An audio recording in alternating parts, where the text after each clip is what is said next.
In this video, I'd like to show you how to use the filtering feature in Google Sheets. And although you can use a filter for any purpose, for any reason, I am going to be speaking to my fellow teachers here and talking a little bit about how I'm using this in the classroom.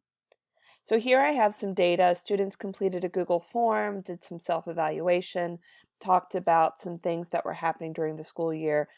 But if I look through here, I have all 88 or 87 students' responses, and I would really like to simplify this so that I can focus on a specific class or specific goals or needs. So I'm going to be using the filtering feature.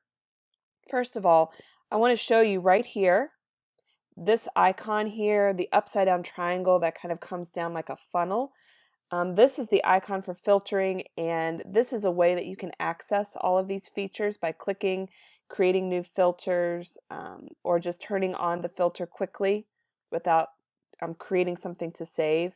The first thing I want to show you is I want to filter something, and the first thing I need to do is I need to select all of the data that I want to be involved in this filter.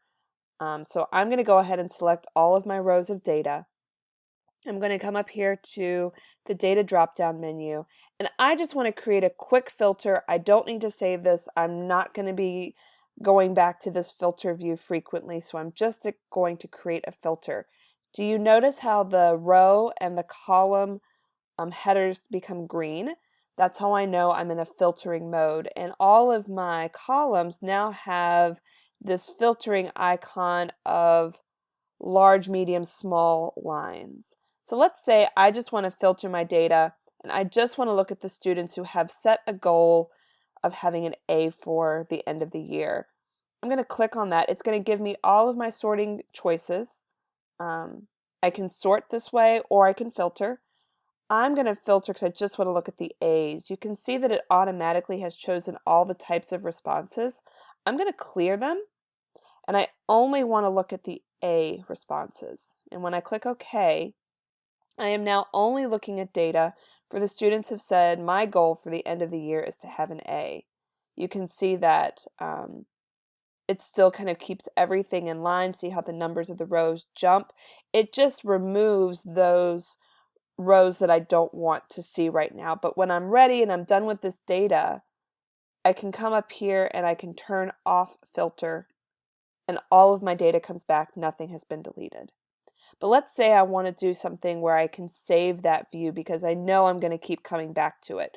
For example, I want to filter so that I can only see my period 3 responses.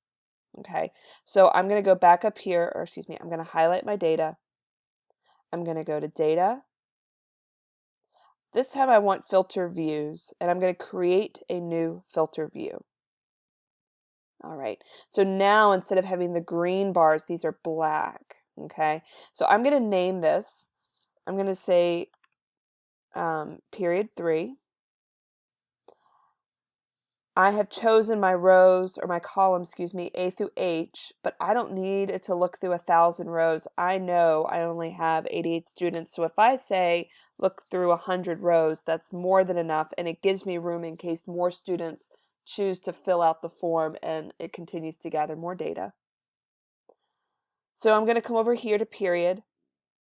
I'm going to do the same thing where I'm going to clear all, except I only want to see period 3 data, and I'm going to say OK. And now I only have my data for period 3. When I'm ready to leave this view, I'm going to come over here to X and X this out. And now I have all of my data again. But I really want to go back to that period 3 data, so I'm going to go to Data at the top menu, go down to Filter Views, and I've created a period 3 filter. So when I click on that, I don't have to go through all the steps again. It is automatically going back to the filter I initially created. One more thing I want to show you, because it doesn't just sort.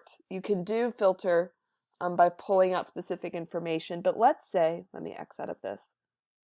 I would like to create a filter where I'm looking at students who said that next year they want to focus on studying. Okay, what do you want to try to do differently next semester? So again, I select my data, filter views, create a new filter. This is for the students who have set the goal to study more. Okay, so I'm going to come over here. What would you like to do differently? And I'm not going to filter by values. I'm not looking for, because this was an open-ended and they could have said anything. I'm looking for the word study. Okay, so I'm going to tuck this away because I'm not looking for values. I'm going to look for the condition. Okay, so I'm going to go to none and change that to text contains the word study. All right, so now I can see this poor student. Now you see all of the students who have included the word study. So maybe I can use this to reach out to these specific students and say, you have set an intention of studying more next semester. Here are some study resources that I have specific for you. I appreciate you taking the time to watch my video, and I hope this answers some questions about how to use filtering in Google Sheets.